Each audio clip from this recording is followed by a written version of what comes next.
шарттардан бастап талақ деген яғни ажырасуға дейінгі шарттар өте ауқымды. Мазһабтар арасында, ғалымдар арасында әртүрлі пікірдер, әртүрлі көзқарастар бар. Енді бірақ талақ берудің шартында бұл бірнеше негізгі қабылданған ауқымды шарттар бар.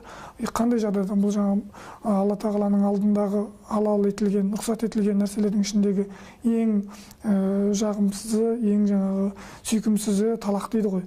Бұл енді ең соңғы шарт, ең соңғы инстанция. Бұл одан кейін енді өмір сүру, бірге тұру мүмкін емес деген жағдайлардың өзінде шарттар бар. Бұл жердегі шарттар көбінесе ер азаматтарға байланысты.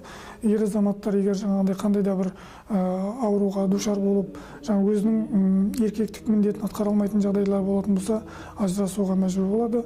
Одан кейін әртүрлі жындылық, тағы басқа мәселелер болатын болса, естің ауысуы сияқты мәселелер болатын болса, бұл да бір аурудың түрі. Ондай жағдайларда да бірге тұруды ислам мәжбүрлемейді. Одан кейін жоғалып кету, мысалы ер азаматтың жоғалып кетуі, әйел азаматтың жоғалып кетуі сияқты біраз уақытқа созылатын ажырасулар болатын болса, бұл жерде де белгілі бір уақыттан кейін талақтың некенің бұзылу шарттары бар. Бұл да шарт болып саналады.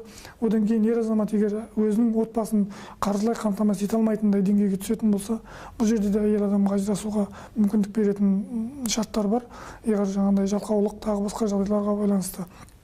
Одан кейін ең үлкен бұл шарт, қазір соңғы кездерде ең көп қолданылатын шарт, бұл екі отбасындағы ерлі-зайыптылардың мінез құлқының сәйкеспеуі, яғни тату тәтті өмір сүре алмау деген мәселе.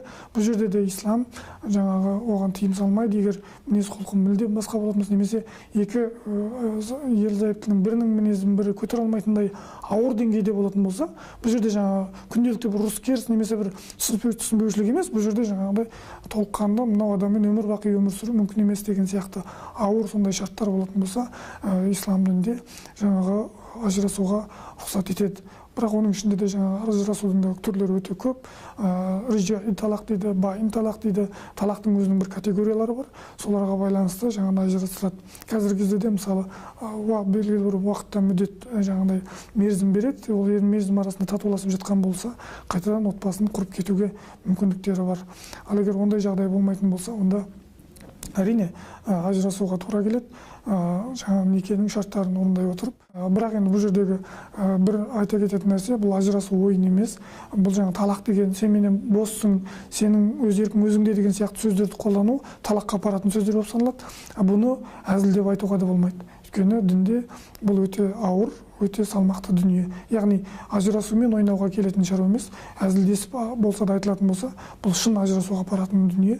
Сондықтан неке, отбасы деген діндегі ең үлкен құндылық болғандықтан бұл мәселеде өте мұқият болу керек, барлық шарттарды қарау керек. Содан кейін барып қана бұл нәрсеге шешім қабылдау керек деген тұжырым шығаруға болады.